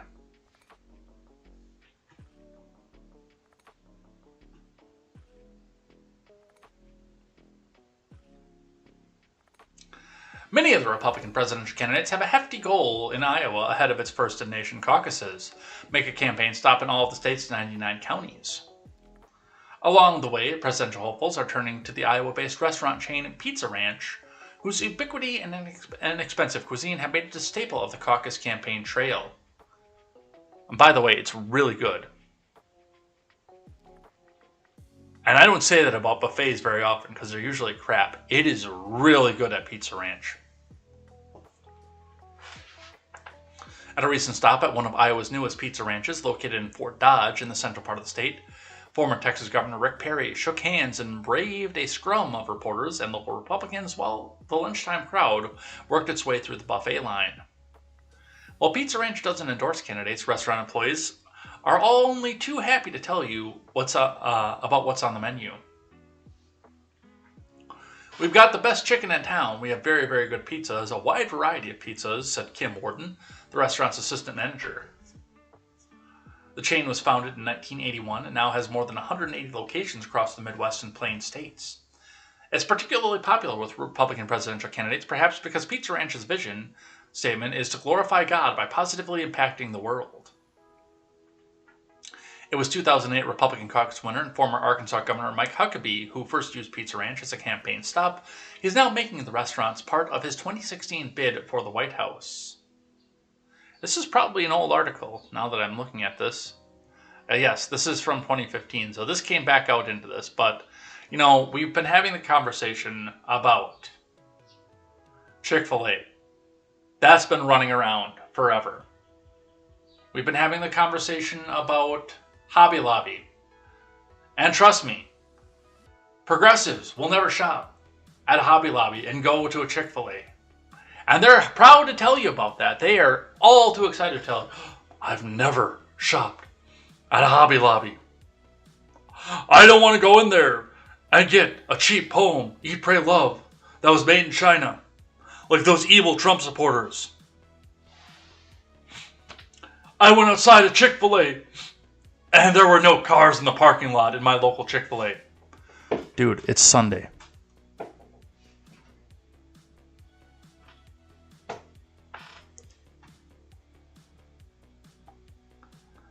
And Pizza Ranch is another one. And these progressives right now, they're out there telling you, well, this is a company that supported Republicans. This is a company that supported Republicans. We should never, ever give our money to anybody who's ever supported a Republican. And one thing that I've figured out very easily, because with a lot of the places I shop at, they're very, very progressive in their donations. They just want the tax code to leave them alone, so they're making donations so they get to slip through the cracks, but they put their value statement out as being extremely progressive to go cater to those people. Everybody else be damned. And The View and Burger King just put out another ad. I don't even know what it is, but I know they've been talking about it. But Burger King, who can't stop making cringy, woke, progressive ads, I won't eat there anymore, which is a shame because I love Burger King's burgers. Walmart, for their stance on the 223. We will not sell assault rifle ammo here. Well, you don't need me to buy anything else there then either, because you got in the soapbox. Pizza Ranch themselves don't specifically endorse any candidates, so I still eat there. But yes, they do come out and allow the candidates to come in and do their campaign stops as well. I'm sure that if Joe Biden went there and asked there, they'd give him 10 scoops ice cream as well. The customer base probably wouldn't like it, but it would bring attention to the Pizza Ranch franchise. It's these things that just, they get up on the soapbox. I can't give my money to them on either side, but especially when they're stupid, woke, progressive.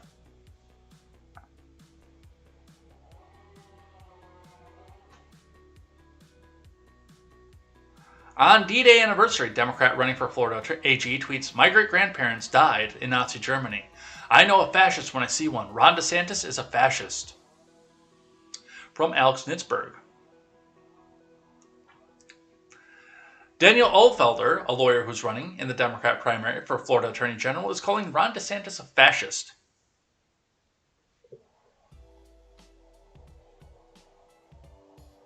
He tweets, "My great-grandfather died in Nazi Germany. I know a fascist when I see one. Ron DeSantis is a fascist. We can't allow fascism to fester. That's why we have to get rid of Ron DeSantis and his sidekick, AG. Come join our campaign for Florida AG and consider contributing here. You have a campaign promise of, I'm not the other guy." That's your first problem. Your second problem is secure.actblue.com. That's right, he's putting money into the slush fund, so you don't even know who you're donating to. You're just donating money to Act Blue, and they will allocate it where they see fit. Or put it in their pockets. Florida Governor DeSantis, a Republican who's become a tremendously popular figure among conservatives, and Florida AG Ashley Moody, who's also a Republican, are both seeking re-election this year. Politicians will say literally anything to get votes and money for their campaigns, even if it means standing on the graves of their dead relatives to make completely asinine and absurd comparisons, Zuby tweeted in response to Allfelder. Every time I think they can't stoop lower, they stoop lower. It's astonishing, he added in another tweet. Yeah, there we go. Ron DeSantis loves Nazis and hates the Special Olympics. Stay home, Florida.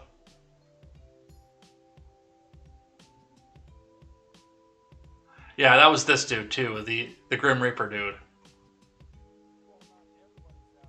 Decisions over in South Walton County to open the beaches. Today, a Walton County resident is dressed up as the Grim Reaper to protest the reopening of the beaches for tourists. Faith Graham joins us live from Miramar Beach to give us a closer look. Faith? Good morning, Chris. I'm at Miramar Beach Access 49 here in Walton County, and today is a pretty big day. The beaches are fully reopened for the first time in more than a month. And while some residents are happy, some are not. And one of those people is Walton County resident and Florida lawyer Daniel Allfelder. Today he's going to be protesting the beaches being open, all while dressed as the Grim Reaper. And I'm actually joined by him now. I'm going to step out of the frame and hand him the mic so he can explain why he's here and why he is dressed the way that he is. Daniel? Thank you. Yeah, I'm here today to try to make a point that we need to, I think it's premature that we open our beaches. I'm a huge proponent of public beaches, and I've been fighting for that for years, but I think that the danger of bringing all the people here to our area and spreading the virus, and I think it's going to prolong the recovery we have, and I think that we should take better measures, and it's drawing people from all over the world to our beautiful beaches. It's too soon, and it's not appropriate. Thank you, Daniel. Now, Daniel is going to be beginning his protest right now, and he's going to be at a bunch of other Walton County beaches throughout the day. We're going to have his full story and how people are reacting later tonight on News 13. Reporting live in Miramar Beach, Faith Graham, News 13, Panhandle Strong. Yes, that is that goofy bastard.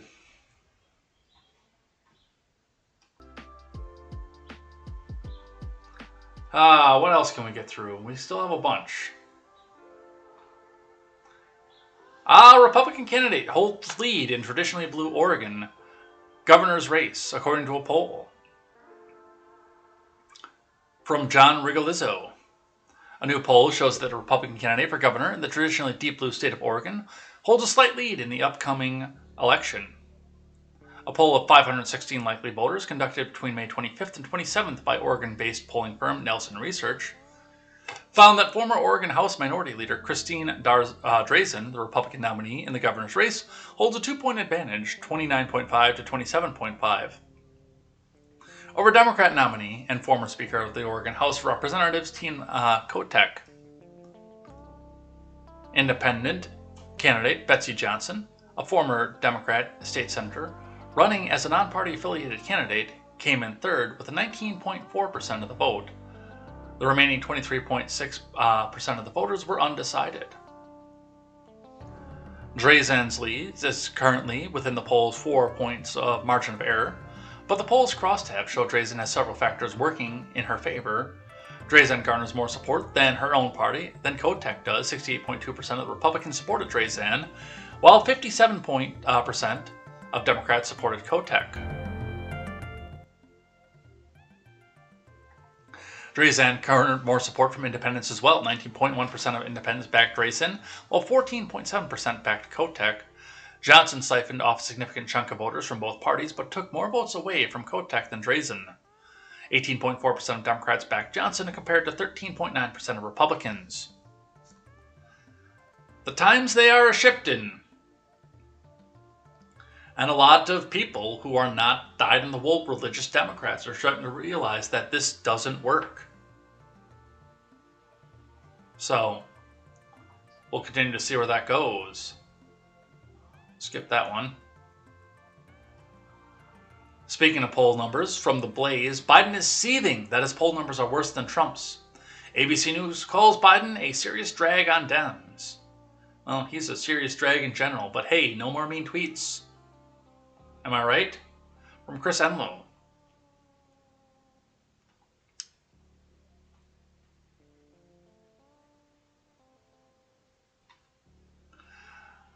President Biden is repeatedly seething that his poll numbers are worse than those of former President Trump.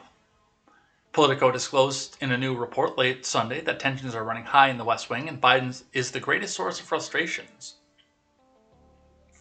According to the report, which painted the Biden admin as the passive recipient of countless crises, Biden is very aware of his embarrassing poll numbers. The president has expressed exasperation that his poll numbers have sunk below those of Trump, whom Biden routinely refers to in private as the worst president in history, an existential threat to the nation's democracy. Well, that's because he has top secret access and knows where all the bodies are hidden. And he's not one of you. The concern among those in the White House is that Biden is becoming Jimmy Carter 2.0, i.e. a one-term president who was unable to overcome serious blunders.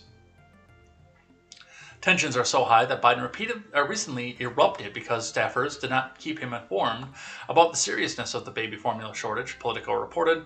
Other problems sending the West Wing into chaos, in addition to sky-high inflation and record-high gas prices, including the revolving door of staffers, and the tight control that staffers exercise over the president.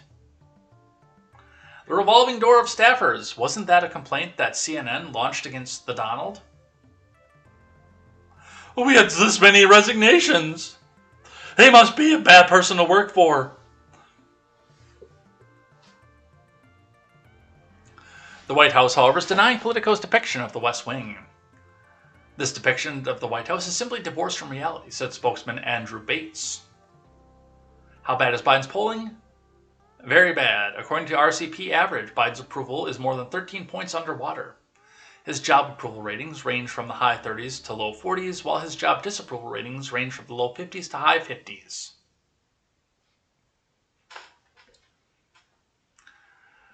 The negative trajectory began after the botched withdrawal from Afghanistan. No, it didn't. It began long before that, and has only deteriorated since. Biden's low approval also spells bad news for Democrats hoping to retain control of Congress after the 2022 midterms. On Sunday, ABC News explained the grim situation for Democrats. What you're seeing is President Biden is a serious drag on Democratic candidates nationwide, and it's driven by his approval rating on a range of issues. He is badly underwater on all of the top issues, including the big ones: inflation, gas prices. He has less than 30% approval rating on the issues that we're told by voters are dominating their state of mind. Even on issues like gun violence, abortion rights, issues that he is elevating into the conversation in recent weeks, he is still significantly underwater. The only issue that we see him above water on, 56% approval rating on his handling of COVID-19. The problem for Democrats and Biden is that happens to be the issue that voters are telling us is the least likely to be animating their vote this fall. And that's also spilling over into an enthusiasm gap that's developing. You see this in our poll with Ipsos. 13-point edge for Republicans in terms of people that say that they are very enthusiastic, very eager to vote this fall. You're seeing independent voters largely sitting out the midterms so far. Now, that enthusiasm gap is a little narrower than it was last time we polled on it 2 months ago, but still, those are the kind of numbers that have Democrats worried about a potential wave election. Most popular president in history, folks. 80 million votes, 10 scoops of ice cream.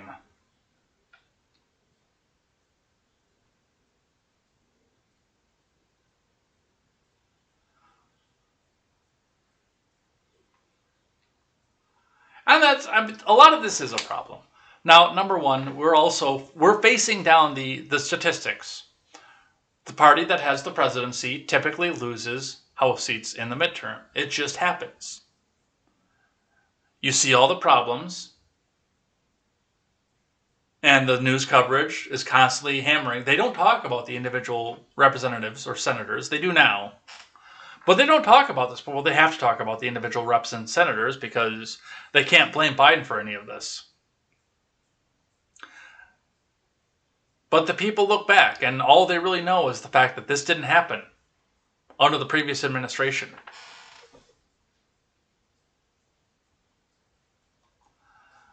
Some January 6th news, and I think we'll call it off of that. We'll grab these last few tomorrow. Proud Boys leader and top members charged with seditious conspiracy over January 6th. From Hannah Rabinovich and Caitlin Palance. That's an 8-minute clip, otherwise we'd actually probably watch that. The Justice Department on Monday charged the head of the Proud Boys, Enrique Tarrio, and 4 other leaders with seditious conspiracy in the January 6th U.S. Capitol Selfie Fest.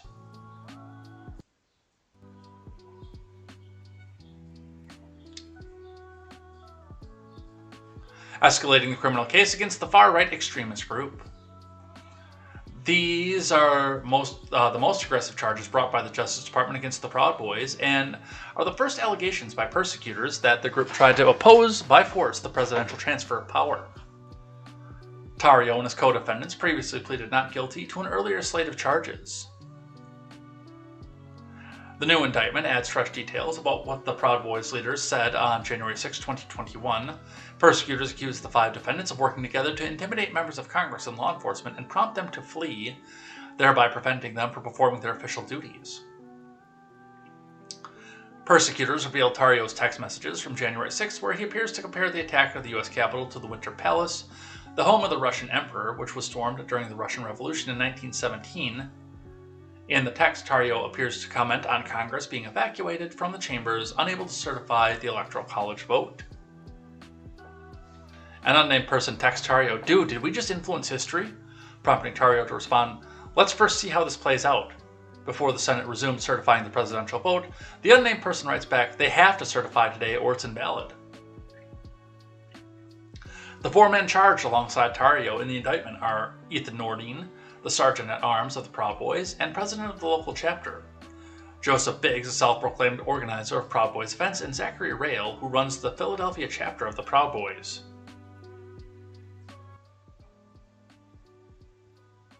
And Dominic Pizzola, a New York Proud Boy who goes by Spaz. All 5 were previously indicted on less serious conspiracy charges. The defendants are set to be in court later this week. Lawyers for Nordine, Rail, Pizzola, and Biggs have maintained in court that their clients had no plan when they walked into the Capitol on January 6, while Tarrio's lawyers have stressed that their client left Washington on January 5th after being arrested for burning a church's Black Lives Matter banner in December of 2020. Rail responded to the new charge with his defense attorney, Carmen Hernandez, writing in a court filing Monday night that the new indictment does not allege Mr. Rail used force at any time prior nor encouraged anyone to do so.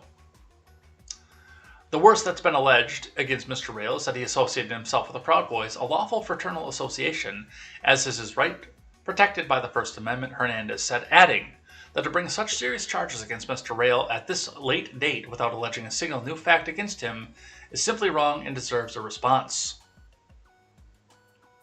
Look, here's the reality of what's happening here. There's a new charge coming up right now to make sure that progressives are talking about January 6th for the next 6 months. And this trial is going to drag out for the next 6 months. And this is, well, it's a federal trial, so it's not going to be televised. But this is going to be front page as soon as it starts from CNN. Now, it's going to take a few weeks before this can get into the court system. But this is the reminder, because I would be more than willing to bet that until you start talking about it, most people, most normal people, with inflation being as massive as it is, with gas prices being what they are, with the abortion argument going on and Democrats losing on it, and the gun violence argument going on and Dems losing on it, the only play that they have left to try to do any sort of midterm whatsoever, and this is a desperation play, is to say, why would you go and vote for Democrats or Republicans because they tried to overthrow the government under the direction of evil Donald Trump? And that's why the charges are being escalated as well, because they need somebody else to go down for seditious conspiracy. Seditious conspiracy is insurrection. They need somebody charged and tried for insurrection.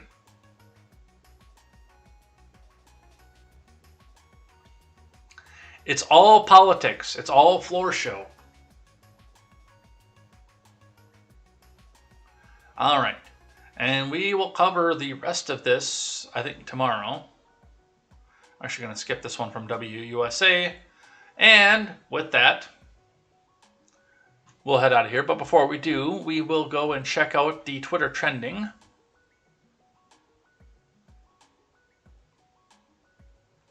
Because that's what we do on Tuesday. So on the trending tab, we look at the top 5 trends that Twitter thinks we should be talking about, decide what we feel about them and where they go. We skip the Tuesday vibe, Tuesday motivation, and see what's happening with them. Starting today with Jungkook. Man, that sounds dangerously close to a slur. BTS member Jungkook entertains ARMY on VLive. Jungkook, I'm going to tell you a little secret, and it's in front of millions of people.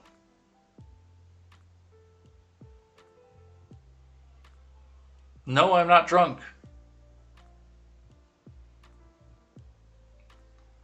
I think you should live for yourself and do what you want to do, of course, within reason. 220-607, Jean Jungkook on VLive.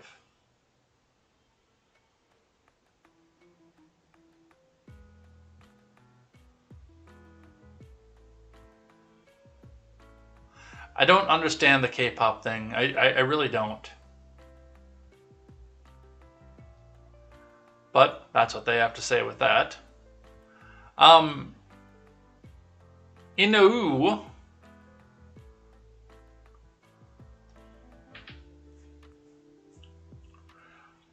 This appears to be an MMA thing. Naoya Inoue knocks out Nonita Donaire in round 2 to unify the WBA, WBC, and IBF Bantamweight World titles. Demolition job from the Monster. Yeah, look at him. There he goes.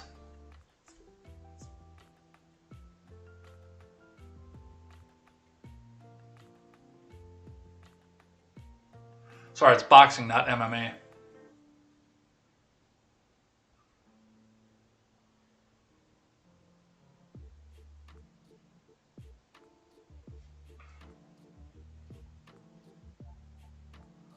So this is the Bantamweight champion of the world. Congratulations. I don't know much about boxers because I'm really not into Porsches, Corvairs, or Subarus.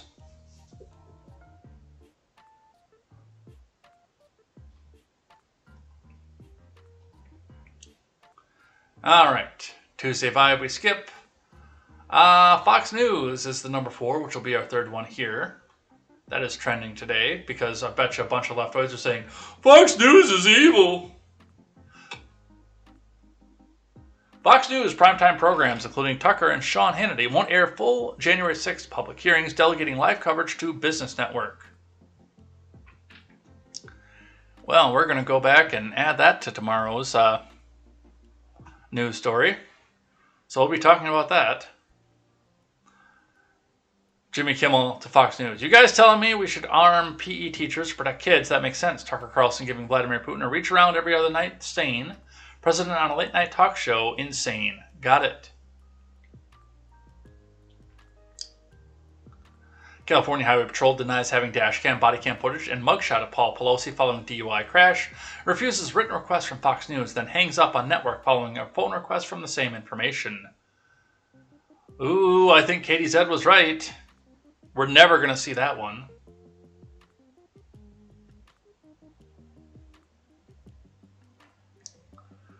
Fox News ran 1,098 primetime segments on Benghazi from the day of the attack until the committee hearings, which they carried live for more than 7 hours.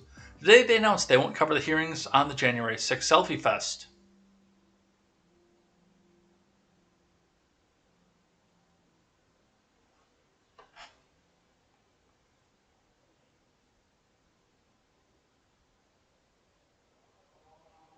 So it turns out that they're not going to air that. And, well, I'm not sure why. It's most likely going to vindicate everything that they had to say, but they have reasons, apparently. We'll talk about that tomorrow. I've already got the article saved. Prince. Prince is trending.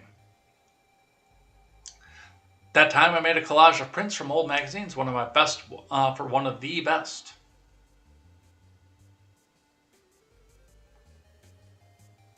Apparently it's Prince's birthday today. 1958 to 2016. We remember Prince on the day of his birth, 1958 to 2016. Prince was a singer-songwriter and multi-instrumentalist. Yeah, he was good. It was a little weird, but he was a good musician.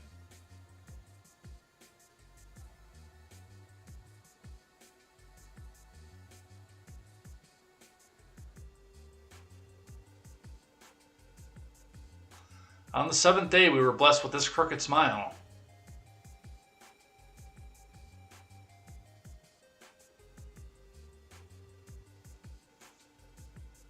So, happy birthday to Prince. Kind of like the guitar with this symbol too, by the way.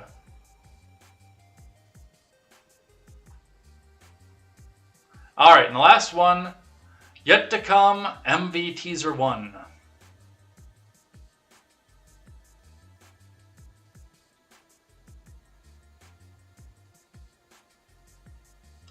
I think this is K-pop again. Yet to come official MV teaser. Yep, it's K-pop. Which means I have no idea. But they have goals. 25 to 30 million views and 3.5 to 4 million likes, and I will not be one of them on either side. Because I have no idea. I don't care to learn. I'd rather listen to punk rock. Alright, and that's it. We're done.